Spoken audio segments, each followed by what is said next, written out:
Voilà, bonjour à tous. Donc nous sommes dans la suite de Matthieu, Matthieu chapitre 7, versets 13 à 29, et nous arrivons à la fin du sermon sur la montagne. Debout ou ruiné. Prions. Éternel, donne-nous de saisir cette partie du sermon qui vient clôturer tout ce que tu nous as enseigné depuis des semaines. Donne-nous de voir clair et d'accomplir ta justice au nom de Jésus-Christ. Amen. Donc au Québec, on connaît les tempêtes, le vent frappe, le verglas colle et les toits craquent. Ces jours-là, tout se révèle quand cette neige, le vent, la tempête vient sur nos maisons. Et nous pouvons être mieux placés que bien d'autres pour dire ce qui importe le plus, c'est la fondation. Jésus-Christ dit pareil, 2 portes, 2 prophètes, 2 seigneurs, 2 maisons. Et la question est directe. Ta maison tiendra-t-elle? Il y a ce vieux conte britannique du 19e siècle qui l'illustre, qui a été popularisé par Walt Disney en 1933, où il y a ces 3 maisons, une en paille, une en bois, une en brique, et il y a ce loup qui souffle, il y en a 2 qui s'effondrent, et il y en a une qui tient. On l'appelle comment, le grand méchant loup, non? Voilà, ouais.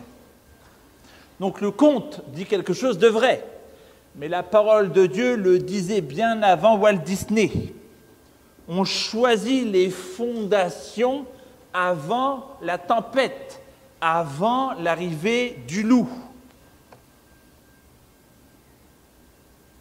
Et surtout, entends ceci, le sermon sur la montagne se termine dans ces termes. Il ne s'achève pas dans des nuages, dans quelque chose un peu idéaliste. Ça ne termine pas dans une discussion abstraite. Il converge vers un appel pratique. Jésus-Christ ferme son message par un choix qui engage la vie. La vraie question est celle-ci. Entendra-t-on et mettrons-nous en pratique? C'est important de lire ce que nous allons lire dans l'ensemble du sermon, et ces textes qu'on cite et qu'on recite s'inscrivent justement dans ce que je vais proclamer. Lisons ainsi les Saintes Écritures. Je vous invite à vous lever.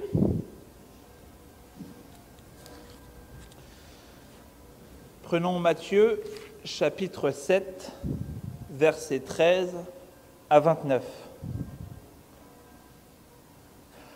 Entrez par la porte étroite, car large est la porte et spacieux le chemin qui mène à la perdition. Et il y en a beaucoup qui entrent par là. Mais étroite est la porte et resserré le chemin qui mène à la vie. Il y en a peu qui la trouvent. Gardez-vous des faux prophètes. Ils viennent à vous comme des brebis, mais au-dedans, ce sont des loups ravisseurs. Vous les reconnaîtrez à leurs fruits. Cueille-t-on des raisins sur des épines et des figues sur des chardons? Tout bon arbre porte de bons fruits, mais le mauvais arbre porte de mauvais fruits. Un bon arbre ne peut porter de mauvais fruits, et un mauvais arbre porter de bons fruits. Tout arbre qui ne produit pas de bons fruits est coupé et jeté au feu. C'est donc à leurs fruits que vous les reconnaîtrez. Quiconque me dit « Seigneur, Seigneur » n'entrera pas forcément dans le royaume des cieux, mais celui-là seul qui fait la volonté de mon Père qui est dans les cieux. Beaucoup me diront en ce jour-là, Seigneur, Seigneur, N'est-ce pas en ton nom que nous avons prophétisé, en ton nom que nous avons chassé des démons, en ton nom que nous avons fait beaucoup de miracles? Alors je leur déclarerai, je ne vous ai jamais connu, retirez-vous de moi, vous qui commettez l'iniquité. Ainsi, quiconque entend de moi ces paroles et les met en pratique sera semblable à un homme prudent qui a bâti sa maison sur le roc. La pluie est tombée, les torrents sont venus, les vents ont soufflé et sont portés sur cette maison. Elle n'est pas tombée, car elle était fondée sur le roc. Mais quiconque entend de moi ces paroles et ne les met pas en pratique sera semblable à un homme insensé qui a bâti sa maison sur le sable. La pluie est tombée, les torrents sont venus, les vents ont soufflé et se sont abattus sur cette maison. Elle est tombée et sa ruine a été grande. Quand Jésus eut achevé ses discours, les foules restèrent frappées de son enseignement, car il les enseignait comme quelqu'un qui a de l'autorité et non pas comme leurs scribes. Je vous invite à vous asseoir.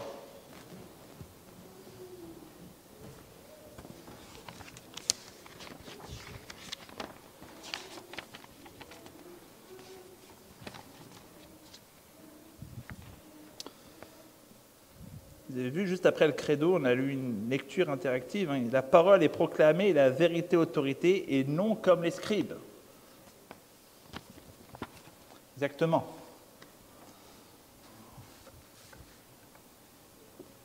Donc nous voyons dans notre texte que Jésus proclame le royaume.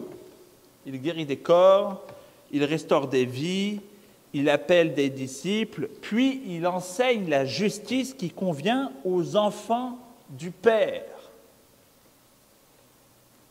Cette justice dépasse celle des scribes et des pharisiens. C'est ça le point central de son enseignement. La justice qui dépasse celle des scribes et des pharisiens.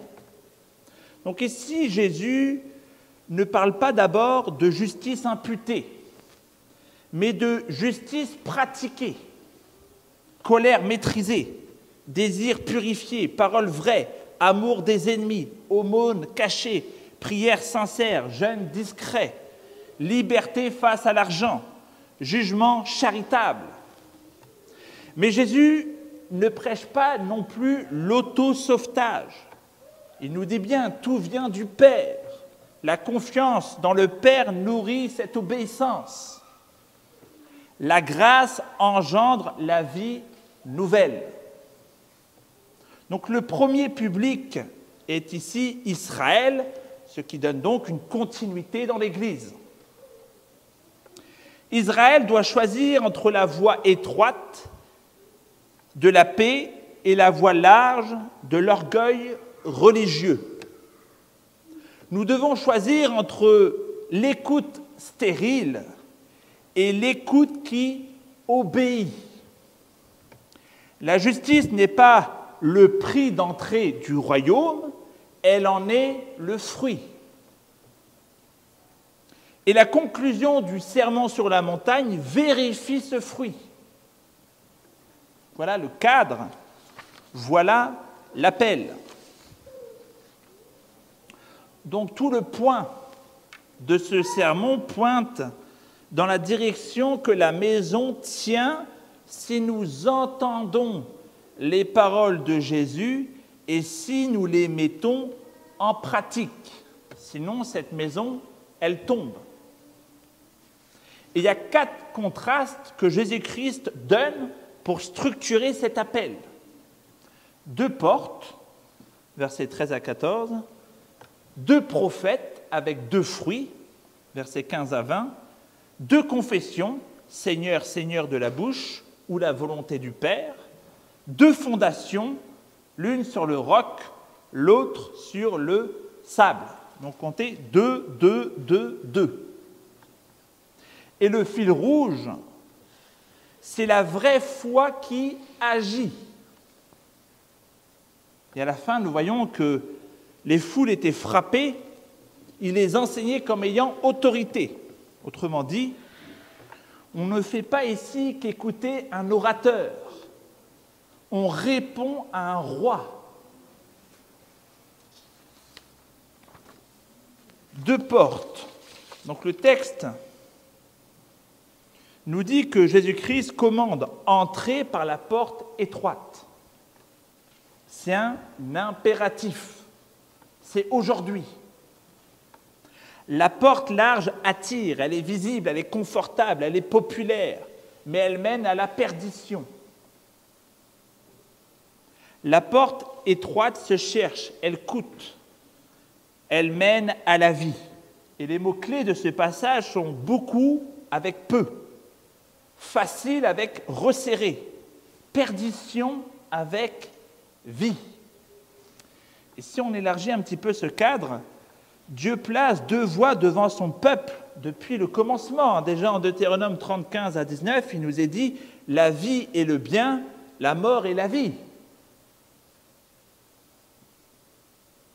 Le psaume 1 le chante. 2 chemins sont issus de ce psaume. Donc il y a un cadre qui est posé, qui revient tout au long des Saintes Écritures. Et le sermon sur la montagne, en conclusion, dit « Choisis la vie ». Le prophète Jérémie annonce la même alternative. Il nous est dit en Jérémie 21, 8, « Je mets devant vous le chemin de la vie et le chemin de la mort. » Et du temps de Jérémie, le prophète démasque un piège religieux de son temps. Ça, c'est important à saisir. Au temps de Jérémie, on disait « le temple de l'Éternel, le temple de l'Éternel ». Traduction, nous avons le temple, donc nous sommes en sécurité. Bien, c'est faux. Ce n'est pas le bâtiment qui sauve, c'est l'obéissance à la parole de Dieu. Et Jérémie appelle à une obéissance coûteuse à cette époque. Se soumettre au jugement de Dieu passant par Babylone. Vous imaginez l'humiliation. Le chemin était étroit. Jérémie était en train de prêcher « Soumettez-vous aux envahisseurs à Babylone ». C'est un chemin étroit. Et le chemin large était tout autre. Prenons les armes et combattons contre Babylone. Mais le message de Jérémie était la vie. Et le refus de ce message a conduit à la ruine. Ils ont crié « Temple, temple » et Babylone a rasé le temple. Et au temps de Jésus-Christ, le même piège se reproduit. Beaucoup entendent un Messie politique qui renversera Rome. Prenez les armes. Le temple était au centre de leur fierté. Même les disciples, on l'avait vu à plusieurs reprises, ils admirent les pierres du temple. Et Jésus répondra, « Il ne restera pas pierre sur pierre ». Comme au jour de Jérémie, on fait du temple un bouclier automatique. Comme au jour de Jérémie, Dieu annonce sa destruction en l'an 70. Le temple va tomber. Jésus-Christ prêche repentance et paix, c'est la porte étroite. Et il avertit. En Matthieu 24, il nous est dit « Beaucoup seront séduits, fuyez dans les montagnes ». C'est le même piège, le même appel, le même verdict. Le piège était de s'appuyer sur un signe religieux, sur le temple, sur une identité, sur le nombre, plutôt que sur l'Éternel. Et c'est un écho ancien avec 1 Samuel 4, où Israël a cru qu'amener l'arche sur le champ de bataille assurerait la victoire contre les Philistins. Ils ont perdu la bataille. Donc un talisman ne protège pas. Et la défaite fut cuisante. L'appel est d'obéir à la parole, même si c'est humiliant et coûteux. Et le verdict, la voie large séduit la foule et mène à la perdition, et la voie étroite garde les disciples et mène à la vie.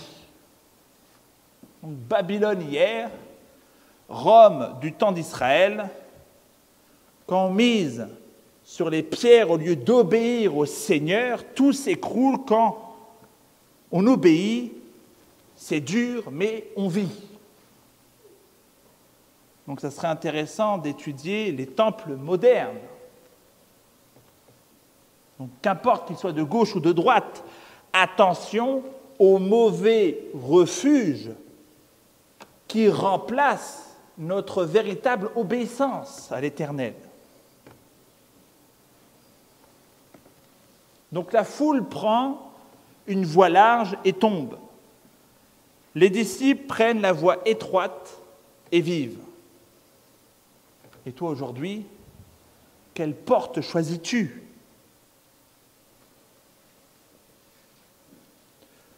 Donc nous voyons que du chemin au guide nous mène à 2 prophètes avec 2 fruits. Le texte avertit, « Gardez-vous des faux prophètes, ils viennent à vous en vêtements de brebis, mais au-dedans, ce sont des loups ravisseurs. Vous les reconnaîtrez à leurs fruits. Un bon arbre ne peut porter de mauvais fruits, et un mauvais arbre ne peut porter de bons fruits. Tout arbre stérile est coupé et jeté au feu. » Donc c'est le test. Le test n'est pas le don, mais c'est le fruit. Il y a des gens qui peuvent avoir d'excellents dons. Il faut voir aux fruits. Et si on élargit un petit peu le cadre, nous voyons que dans l'Ancien Testament, les faux prophètes prolifèrent quand le peuple est en crise. Deutéronome 13 prévient, même si un prophète fait des signes, si sa parole détourne de l'Éternel, il est faux.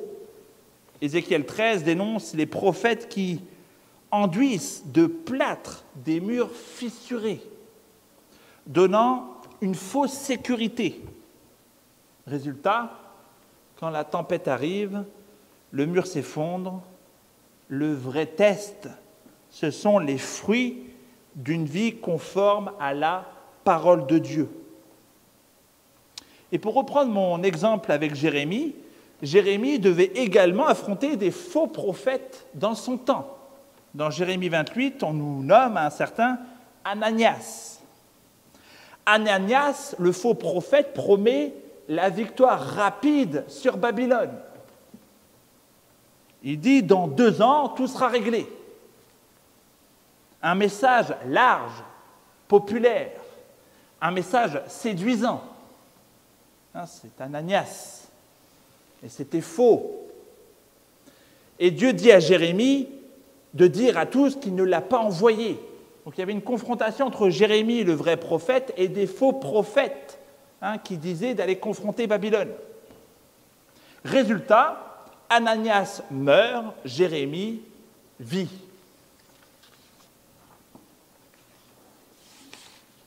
Et au temps de Jésus, il y a le même danger. Des faux Christ, des faux prophètes feront même des miracles pour égarer les élus. Dans Matthieu 24, 24, il nous est dit « Car il s'élèvera de faux Christ, de faux prophètes, ils opéreront de grands signes et des prodiges au point de séduire, si possible, même les élus. » Donc les dons peuvent briller, les foules applaudir, mais les fruits révèlent la racine. Douceur, justice, fidélité, vérité, ou orgueil, cupidité, violence, division. Même piège, même appel, même verdict.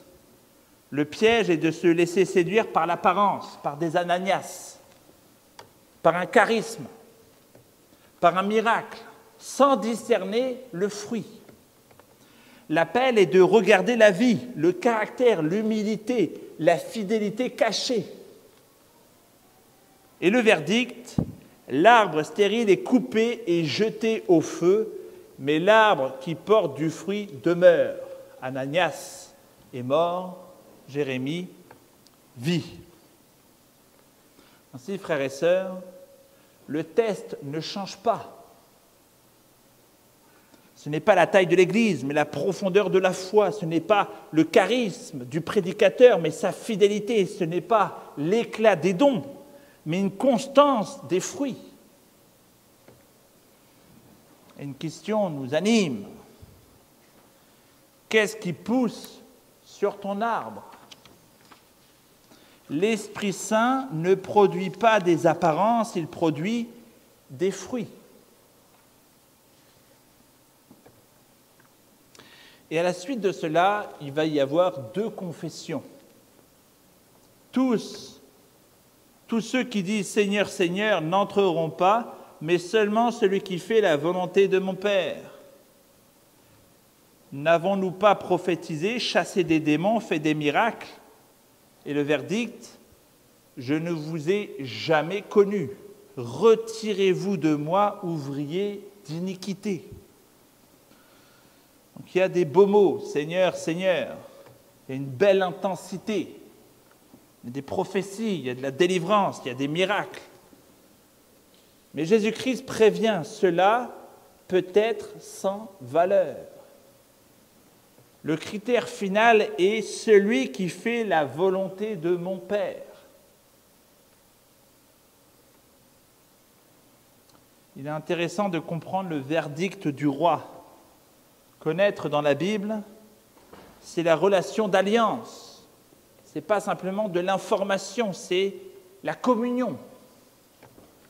Jésus n'est pas un outil spirituel, il est le Seigneur vivant. On peut utiliser son nom et ignorer sa volonté. On peut même être utile et rester complètement inconnu. Le test n'est pas « est-ce que je parle de Jésus ?» mais le test est « est-ce que je vis Jésus-Christ ?» Effectivement, en Ésaïe 29, 13, Dieu dénonçait déjà la bouche sans le cœur. « Pourquoi m'appelez-vous Seigneur, Seigneur, et ne faites pas ce que je vous dis ?» précise Luc 6, 46. Nous savons que nous l'avons connu si nous gardons ses commandements. 1 Jean 2, 3 à 6. Donc nous voyons que la clé de la compréhension de la fin de ce sermon est la confession plus l'obéissance.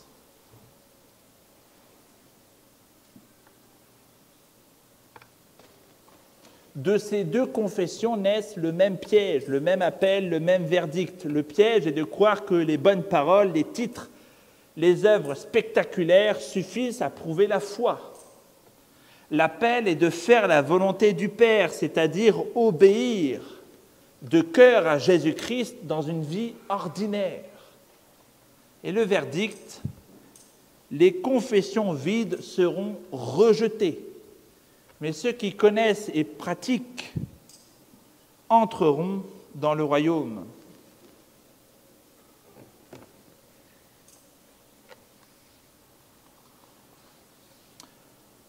Ensuite arrivent les 2 fondations. L'écoute qui obéit. Donc nous voyons dans le texte, on le connaît bien, la pluie tombe, les torrents viennent, les vents soufflent, 2 maisons avec la même tempête. La différence entre les 2 maisons est la fondation. Maison sur le roc, écoute et pratique. Elle tient. Maison sur le sable, une écoute sans pratique. Elle s'écroule. Et qui est la maison? D'abord, toi, l'auditeur. Tu es une maison, tu es un tabernacle.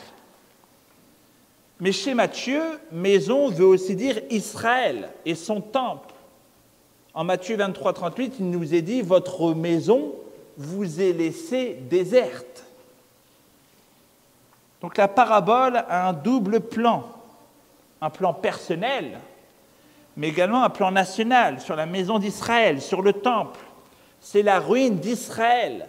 Elle n'a ni écouté, ni pratiqué la parole du Messie. Le temple est encore debout, mais pour combien de temps? La tempête historique balayera la maison bâtie sur le sable. N'a-t-il pas dit en Matthieu 23, 38, « Voici votre maison est laissée déserte, car, je vous le dis, vous ne me verrez plus désormais jusqu'à ce que vous disiez « Béni soit celui qui vient au nom du Seigneur ». Ils ont rejeté le Messie. Daniel n'a-t-il pas dit au chapitre 9, 26, « Après les 62 semaines, un Messie sera retranché et il n'aura personne pour lui, le peuple d'un prince qui viendra détruira la ville et le sanctuaire. » Et Jésus-Christ y renvoie lorsqu'il dit en Matthieu 24, 15 à 16, « Quand vous verrez l'abomination dont a parlé Daniel, fuyez dans les montagnes. » Donc oui, Christ est le roc. La pierre de Daniel 2, non taillée par main d'homme, renverse les royaumes et devient une montagne. La pierre angulaire rejetée devient fondation. Il n'y a pas de troisième voie. Jésus-Christ parle à sa génération, mais aussi de manière plus large à nos vies, à nos familles, à nos églises, à nos œuvres. Un même orage. On peut vivre dans la maladie, dans la crise, dans la tentation, dans la persécution, dans le deuil. La météo n'explique pas l'effondrement dans notre texte. C'est la fondation qui explique l'effondrement. Et on pourrait même étendre cela dans l'histoire à des mouvements ou à des dénominations. Il y a comme des maisons. Là, j'ai parlé de la maison d'Israël et le temple qui est détruit. Je crois qu'il y a une prophétie directe sur Israël. Il y en a une qui est bâtie sur le sable et Israël va devenir même une synagogue de Satan. Elle est tombée. Mais il y a également des fois des dénominations ou des œuvres que Dieu peut susciter qui peuvent également tomber, comme une maison. Les montanistes, ils avaient un zèle pour la sainteté et pour l'Esprit de Dieu. Et ils sont entrés dans une forme de prophétisme sans fin, une forme de sectarisme. Ils sont tombés, cette maison est tombée en ruine. Les donatistes, ils avaient une passion pour la pureté, juste après les persécutions. Puis il y a eu un schisme, il n'y a eu aucune charité. Et ce mouvement a été étouffé. On pourrait en faire des centaines dans l'histoire de l'Église. Il y a comme des maisons que Dieu peut comme bâtir. Et si cette maison n'est pas bâtie sur le roc, elle tombe. Donc le texte nous demande de ne pas simplement entendre, mais d'obéir. C'est la sagesse biblique. Écouter, comprendre, faire. Le roc, c'est la parole incarnée dans des choix. On va nous dire, mais attends, là, tu es en train de tomber dans du légalisme. Tu es en train de nous parler du faire. Oh! La grâce commence tout. Elle donne même l'obéissance. La racine, c'est Jésus-Christ. La sève, c'est l'esprit. Le fruit, c'est la justice vécue. Donc l'évangile n'écrase pas, on ne tombe pas dans le légalisme. On tombe dans la transformation, dans le fruit de l'évangile.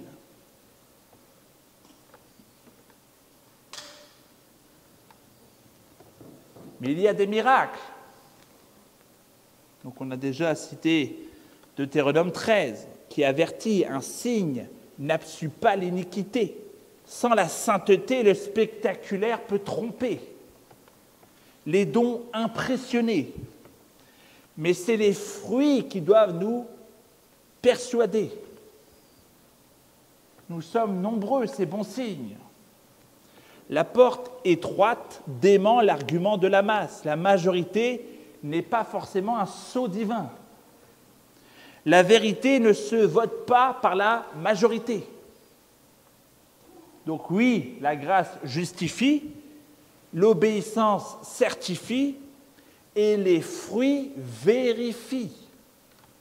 C'est comme ça qu'une maison tient. Donc vous l'aurez compris, 2 portes, 2 fruits, 2 confessions, 2 fondations. Le choix est posé, la tempête vient, choisissons maintenant le roc. Le sermon s'achève, la foule reconnaît l'autorité de Jésus-Christ. Nous aussi, serons-nous comme Israël, ruinés ou debout? Tout se joue dans le verbe « faire ».